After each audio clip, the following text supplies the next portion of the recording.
રામ રામ ખેડૂત મિત્રો, નમસ્કાર. નવા વર્ષના હવને રામ રામ, જય શ્રી કૃષ્ણ, સીતારામ, જય માતાજી અને જય ઠાકર ધણી તમતારે ભાઈ. તમને કહું, હવે હરગવો કર્યો છે અને હરગવાના પાકની માલિપા તમને કહું, ફાટ તો આ વર્ષે ઘણો આવ્યો છે. વરસાદ આવ્યો છે, ખરી ગયો છે, સિંગ લાલ થઈ જાય છે, પીળી થઈ જાય છે, બરોબર, ફાલે ખરી જાય છે, હરખો ફાલ બે તો નથી. તમને કહું, સિંગે તમને કહું લાંબી થતી નથી, ટૂંકી થાય છે, ગઢી થઈ જાય છે, વળવળી પણ વળી જાય છે. હારો હાર તમને કહું જોવી ગમે નહીં, અને આપણે માર્કેટમાં લઈ જાય તો વળવળી સિંગના ભાવ પણ આપણને ઓછા મળે છે, બરોબર છે. તો આપણે એને માટે શું કરવું જોઈએ કે હારો ફાલે લાગી જાય, હરગવાને દવાઈ નુકસાન ન કરવી જોઈએ, સિંગ તમને કોઈ લાલે ન થવી જોઈએ છે. આપણે જે હરગવાના પાંદડા છે પીળા થઈ ગયા છે એ ખરી જાય, નવા પાંદડા હારા આવી રહી જવા જોઈએ, ખાતર કયું આપવું જોઈએ. તો આજના વિડીયોની માલિપા બધી માહિતી આપી દેવું. એની પહેલા ચેનલને સબસ્ક્રાઇબ કરી લેજો, જેથી કરીને તમને આ વિડીયો તમારી પાસે અને વિડીયોને ડાઉનલોડ કરી લેજો. હું જે દવાની ભલામણ કરું છું એ તમારા તાલુકામાં, જિલ્લામાં, હરેક ગામની માલિપા તમારે મળી જશે. અને સ્ટાન્ડર્ડ કંપની સિવાય હું ભલામણ નહીં કરું ને નહીં જ કરું. અને એવી દવાની ભલામણ કરે છે કે તમારા નજીકના વિસ્તારમાં કંપની ફેર કદાચ મળી જાય, પણ હું તમને દવાની કંપની તમે કોઈ સીધું 7-8 પ્રકારની, જેથી કરીને તમને એમાં સારું એવું જોરદાર રિઝલ્ટ આવશે. મેં જે દવાની ભલામણ કરી છે ને એના મેં અનુભવ લીધા છે, પછી જ મારી ભલામણ કરેલી છે. આ વાતની મારી ખાતરી છે, ગેરંટી છે, બરાબર. સૌથી પહેલા વાત કરીશું કે ભાઈ ફાલ ખરી જાય છે તો હાચાનો વરસાદ છે. હાચાના વરસાદની માલિપા હરેક ખેડૂત મિત્રોએ હરગવાનો પાક કર્યો હતો, એમાં ખાખરી ગયો છે અને ફાલ પણ ખરી ગયો છે. જે સિંગુ હતી બધી સવડિયું થઈ ગઈ, જોવી ન ગમે, કાળી મહ ને લાલ સોળ થઈ ગઈ છે. તો હવે આપણે એને જવા દઈ, મતલબ કાઢી લેવું. પણ નવી આપણે ફાલ બેહારી, નવો જે હરગવો બેહે, નવા જે ફૂરડા આવે એ ખરે નહીં, પીળો ન પડી જાય, લાલ ન થઈ જાય, વળવળિયા વાળું ન થઈ જાય, ફૂગ લાગી જાય છે. એને માટે ખાસ ખેડૂત મિત્રો ફૂગનાશક દવા વાપરવી જરૂરી છે. હરેક છંટકાવે ભલે વાપરવી પડે, એના માપથી વાપરવાની છે. પૂરા પંપ નાખવાના છે, નકર નાખવાનું બંધ રાખી દેવાનું, પરંતુ નાખવી તો હરખી દવા આપણે નાખવી પડશે. કારણ કે હવે હરગવો શિયાળો અને ઉનાળો 2 માસ તમે એટલે કે 2 ઋતુ એટલે કે 8 મહિના સુધી આપણે ધબાટી બોલાવવાની છે. અને હા ડૂબાઈ તમને કોઈ ઘરે આવે ને તો એને હરગવાની કઢી ખવડાવી દેવાની ને 2 કિલો હરગવો, બહુ ભાવ હોય ને તો કિલો જ તે, નકર 2 કિલો તમને કોઈ એને બાંધી દેવાનો તમતારે, બરોબર. તો સૌથી પહેલા વાત કરીશું કે ભાઈ ફૂલ ખરી જાય છે અને એમાં ફૂગ લાગી જાય છે, બરોબર છે. તો જ્યાં ફૂગ લાગી અને ખરી જાય છે, પાન તમને કોઈ પીળા પડી જાય છે, એના માટે હું તમને 3 ફૂગનાશક બતાવું છું. જે સ્ટાન્ડર્ડ ફૂગનાશક છે એના માપથી વ્યવસ્થિત ઘાટીને જાડી છાંટવાની છે. તો પહેલું છે BSF કંપનીનું પ્રાયક્ષર. BSF કંપનીનું પ્રાયક્ષર પંપે 10 થી 12 ml લેખે નાખવાનું છે. કેટલું? પંપે 10 થી 12 ml લેખે આપવાનું છે. સિંગ તમારી પીળી પડી જાય છે, નાની હોય ત્યાં ખરી જાય છે, સિંગ લાલ થઈ જાય છે, હરગવાના પાંદડા પીળા પડી જાય છે, એના માટે સારું એવું કામ આપશે BSF કંપનીનું પ્રાયક્ષર. બીજું ફૂગનાશક છે ગોદરેજ કંપનીનું બિલિયસ. શું આવશે? ગોદરેજ કંપનીનું બિલિયસ, એઝોસ્ટ્રોબિન અને ડાયફેનકોનાઝોલ, બરાબર. હવે આ પણ તમારે જે BSF નું પ્રાયક્ષર કામ આપશે ને એવું જ ફર્સ્ટ ક્લાસ કામ આપશે. તો ઘણા ખેડૂત મિત્રોને વિચાર થતો હોય કે BSF નું પ્રાયક્ષર કયો છો, બિલિયસ ને હિતને વશમાં નાખો છો.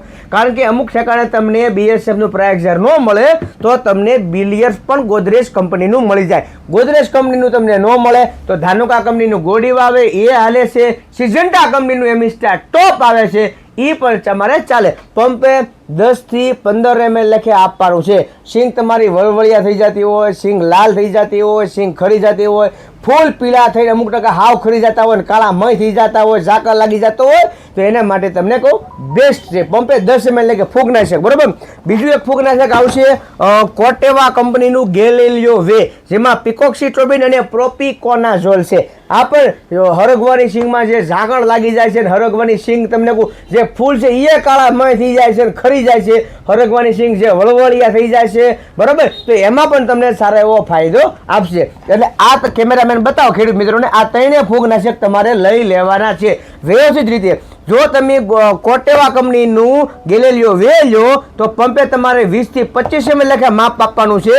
ગોદરેજનું બિલિયસ લો તો પંપે 10 ml લેખે આપવાનું છે. અને BSF નું પ્રાયક્ષર લો તો પંપે તમારે 10 થી 12 ml લેખે તમારે આપવાનું છે. સ્ટાન્ડર્ડ ફૂગનાશક છે, તમારા નજીકના વિસ્તારની માલિપા મળી જશે.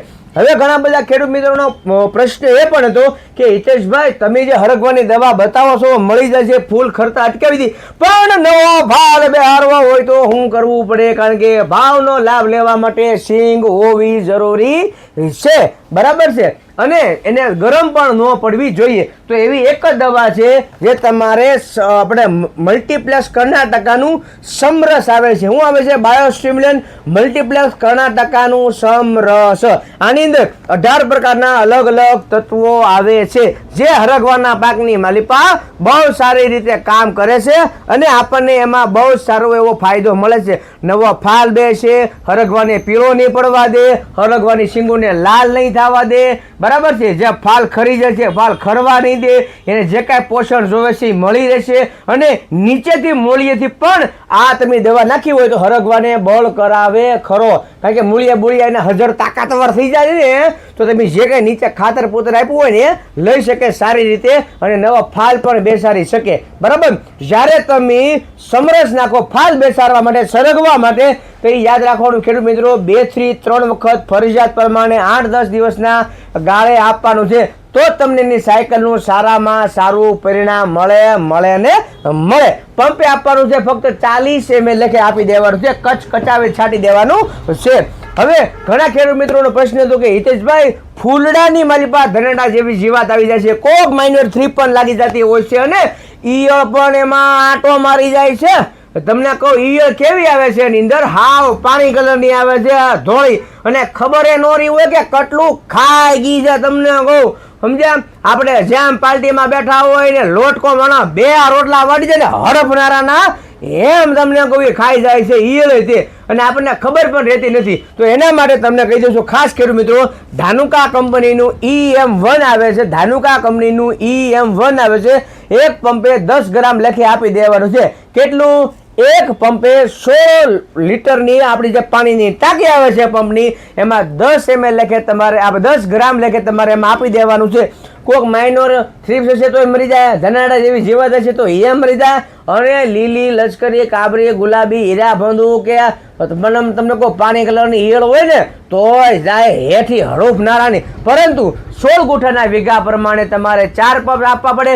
વધારે ઘાટો ને જાડો હરગવો થઈ ગયો હોય, ઊંચો થઈ ગયો હોય, બહુ વ્યવસ્થિત ફાયટો હોય, જેમ તમને કોઈ પાર્ટીમાં 2 રોટલા ખાઈને તમને કોઈ મારી ઘોડા પાડા રેકો જો હોય ને હરગવો, એમાં થોડાક વધારે પંપ છાંટવા પડે.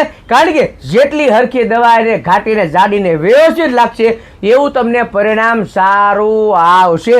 તો જ તમારી ઘરે હાડુભાઈ આવ્યા છે ને તો તમે એને હરગવાની કઢી બનાવીને આપજો. નકર હરગવો નો દરિયા 5 વીઘામાંથી તો કઢી બનાવી હે ની, લોટ ને તમને કોઈ 1 શાહીની બનાવી એ કાશી કઢી.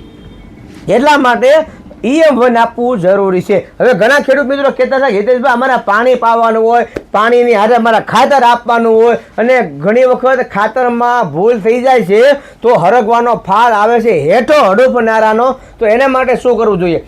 ખાતરમાં 4-5 હું તમને નામ આપું, એ ખાસ યાદ રાખી લેજો કે ભાઈ આપણે શું કહેવાય કે ન્યૂ ફાર્મ કેમિકલનું જે મલ્ટીવિટા ઝીંક આવે છે વીઘે 5 કિલો આપો.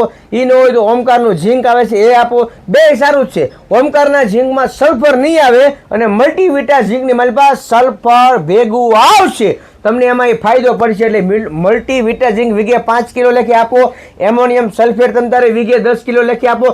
મેગ્નેશિયમ સલ્ફેટ તમતારે વીઘે 10 કિલો લેખે આપો. પરંતુ જેમાં પોટાશ આવતો હોય એ પોટાશ વાળું ખાતર થોડું ઓછું આપો અથવા ન આપવાનો આગ્રહ રાખો. કારણ કે પોટાશ નાખવાથી તમને કોઈ વજન તો આવશે તોડી નાખે એવો, પરંતુ સિંગલ પોટાશથી લાલ પણ વધારે થઈ જશે અને વળવળિયા વાળી પણ થઈ જશે.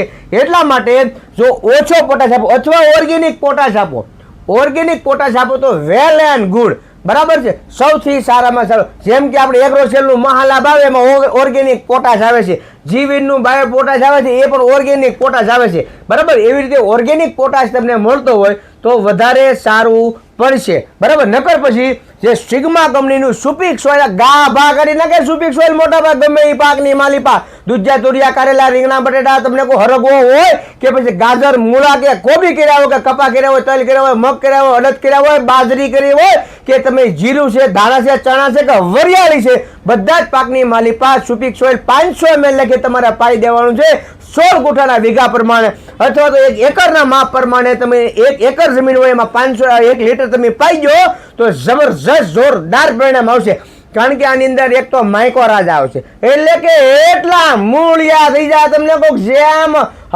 લોટકી બાય તમને કોઈ શોટલો વાળલો બાંધી લે ને એમ તમને કોઈ મૂળિયા જામી જાય અને બીજા નંબરની માલિપા આવશે ઓર્ગેનિક કાર્બન એટલે કે દેશી ખાતર જે આપણે ઉનાળામાં ટ્રેક્ટર ઠલેવી છે ને એવી રીતે આને ઓર્ગેનિક કાર્બન એટલે કે દેશી ખાતર પણ મળી રહે પ્લસ આપણને જેમ તમને કોઈ બાર ગામ પરબારો જમવા ગયા હોય વેહવા હોય તમને કોઈ આડુભાઈના ઘેરે અને પછી જે દૂધ પાક ને બાસુંદી રબડી શ્રીખંડ ને પૂરી થેપલા જેમ જામી ગયું હોય આપણને એમ એને માઇક્રો ન્યુટ્રન પણ જામી જાય જેમ કે zinc magnesium copper boron iron લો તત્વ ને મેગ્નેશિયમ જેવા મલ્ટી મિક્સ માઇક્રો ન્યુટ્રન પણ આવશે એટલે કે હરખો એને હમાય લોટકો ખોરાક મળી જાય ઉપરથી તમને કહું જો પાન માવાના શોખીન હોય અને જેમાં પછી તમને કહું જેમ આપણે બીડી સકાવવા જોવે તમને કહું જેમ આપણને માવો ખાવા જોવે જેમ પાન ખાવા જોવે આપણને એમ આપણી જમીનમાં આપણે ડીપી ને યુરિયા ને પોટાશ તો ઠાહીને તમને કોઈ ભરી દીધેલું છે એવી જ રીતે એમને પણ આની મલ્પા ડીપી યુરિયા ને પોટાશ પણ ઠાહીને ભરી દીધેલું છે એટલે તમારા પાકને એ પણ મળી જાય અને એ પણ ઓર્ગેનિક માં એટલે કે કોઈ કેમિકલ નથી ઓર્ગેનિક છે આ નાખો એટલે જમીન તમારી કોણે ગાભા રેખી મમરા રેખી બનાવી દે અને તમને ખબર હોય તો તમે જ્યારે પાણી વાળો તો પાળા બાજુ બે બાજુ તમને કહું આપણે શું કહેવાય ક્ષાર જામી ગયેલો હશે ક્ષાર બરોબર હવે એ સમજવાનું કે આમાં વધારે પડતું રાસાયણિક ખાતર નાખવાને હિસાબે ફૂગ વધી જવાને હિસાબે આવું થઈ ગયું છે તો એને માટે તમારે સુપીક સોઇલ ફરજિયાત પ્રમાણે વાપરવું પડે ચાહે તમારે ડુંગળી કરો તો ભલે ચણા કરો તો ભલે લહણ કરો તો ભલે વરિયાળી કરો તો ભલે જીરું કરો તો ભલે શાક બકાલું હોય તો પણ ભલે શાક બકાલામાં તો ત્રીજે દિવસે તમને કોઈ બતાવે પાયેલું હોય વીઘે 500 ગ્રામ લખે એટલે રોનક આવી જાય અને તમારો પાક તમને કોઈ કલરમાં આવી જાય જોરદાર બરાબર એટલે તમારે વીઘે 500 ગ્રામ લખે તમે આને પાઈ શકો છો અને આવા સારા વિડીયોને જોવા માટે આપણી ચેનલને સબસ્ક્રાઇબ કરીને રાખજો અને હવે મારું ગળું બેહી ગયું છે બાપા નવા વર્ષના હવને રામ રામ ને સીતારામ ને જય શ્રી કૃષ્ણ જય માતાજી જય ઠાકર ધણી જય જવાન જય કિસાન